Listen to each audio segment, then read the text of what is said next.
Hello guys, അപ്പോൾ അങ്ങനെ കുറേ പേര് പ്രതീക്ഷിച്ചിരുന്ന ആ ഒരു ഭാഗത്തേക്ക് കാര്യങ്ങളൊക്കെ എത്തിയിട്ടുണ്ട്. എന്തെന്ന് വെച്ചാൽ നല്ലൊരു വിഷു ദിനത്തിൽ ഗബ്രി ആ ഒരു തീരുമാനം എടുത്തു. എന്താ, ബിഗ് ബോസിൽ നിന്നും ഗെയിം നിർത്തി പോകാനുള്ള. ശരിക്കും പറഞ്ഞാൽ ആ വീട്ടിൽ ഇപ്പോൾ ഗബ്രിക്കോ ജാസ്മിനോ എന്തെങ്കിലും വന്നിട്ടുണ്ടെങ്കിൽ സപ്പോർട്ട് ചെയ്യാൻ റസ്മിൻ ബായി അല്ലാതെ വേറെ ആരുമില്ല.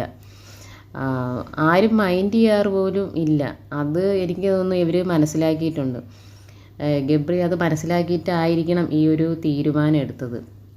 ഇതിപ്പോൾ ഗബ്രിയെ കുറ്റം പറഞ്ഞ പ്രേക്ഷകർ ഇന്നലത്തെ ജാസ്മിൻ്റെ ഒരു പ്രകടനം കണ്ടിട്ട്, കരച്ചിലും വെപ്രാളമൊക്കെ കണ്ടിട്ട്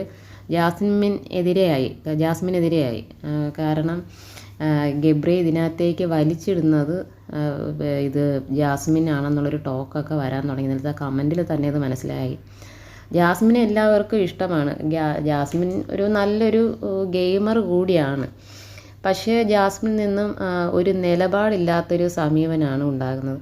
ഇവരുടെ ഒരു റിലേഷൻ ഇവർ തന്നെ അതൊരു ക്ലാരിറ്റി കൊടുത്തിരുന്നു എങ്കിൽ ചിലപ്പോൾ ഇത്രയും പ്രോബ്ലംസ് ഉണ്ടാകും എന്ന് തോന്നുന്നില്ല.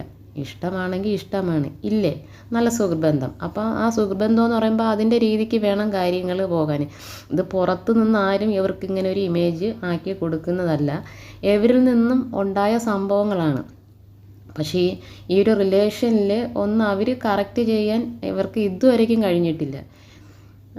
ഇനിയിപ്പോൾ ജാസ്മിന് ഗബ്രി ഇഷ്ടമാണെങ്കിൽ അങ്ങനെ ആയിക്കോട്ടെ, അത് തലപോണ കേസൊന്നും അല്ല. പക്ഷേ അഫ്സലിൻ്റെ കാര്യം എടുത്താൽ ഇനി ഈ വിവാഹത്തിൽ നിന്നും പിന്മാറുന്നതായിരിക്കും നല്ലത്. കാരണം ഇവരുടെ ഒരു വിവാഹം കഴിഞ്ഞാലും നമുക്കറിയാം മനുഷ്യർ അതങ്ങനെയാണ്.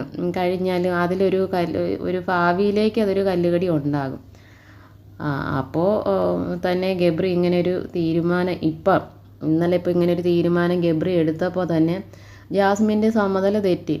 നല്ലൊരു സുഹൃബന്ധം ആയിരുന്നുവെങ്കിൽ നീ അങ്ങനെ ഒരു തീരുമാനം എടുത്തത് നല്ലതായി, നീ പുറത്തേക്ക് പൊയ്ക്കോ, ഞാൻ നല്ല രീതിയിൽ ഗെയിം കളിച്ച് പുറത്ത് വരുമ്പോൾ നമുക്ക് കാണാം എന്നുള്ളൊരു രീതിയിലുള്ളൊരു സംസാരം ഉണ്ടാകുമായിരുന്നു.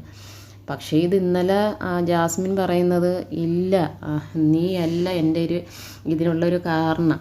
എൻ്റെ ഫാമിലി വിഷമിക്കുന്നത്, ഈ കുറ്റപ്പെടുത്തലും ഇങ്ങനെ കുത്തുവാക്കുകളൊക്കെ കേട്ട് എൻ്റെ ഫാമിലി വിഷമിക്കുന്നത് കൊണ്ടാണ് എനിക്ക് നല്ല രീതിയിൽ ഗെയിം കളിക്കാൻ പറ്റാത്തത്. പക്ഷേ നീ ഒരു കാരണവശാലും ഇവിടെ നിന്ന് പോകരുത്. കാരണം നിന്നെ ഞാൻ എന്ത് പറഞ്ഞിരുന്നു, നീ എന്നെ എന്ത് പറഞ്ഞെന്ന് പറഞ്ഞിരുന്നാലും നീ ഇല്ലാതെ പറ്റത്തില്ല.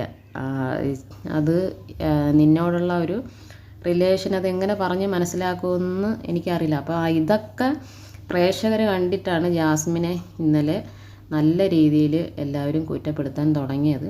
പക്ഷേ ജാസ്മിൻ നല്ലൊരു ഗെയിമറാണ്. ഇതിൻ്റെ ആ ഒരു റിലേഷൻ്റെ ക്ലാരിറ്റി അവർ തന്നെ കറക്റ്റ് ചെയ്തില്ലെങ്കിൽ ഇത് വലിയ രീതിയിലുള്ള പ്രശ്നത്തിലേക്ക് പോകും.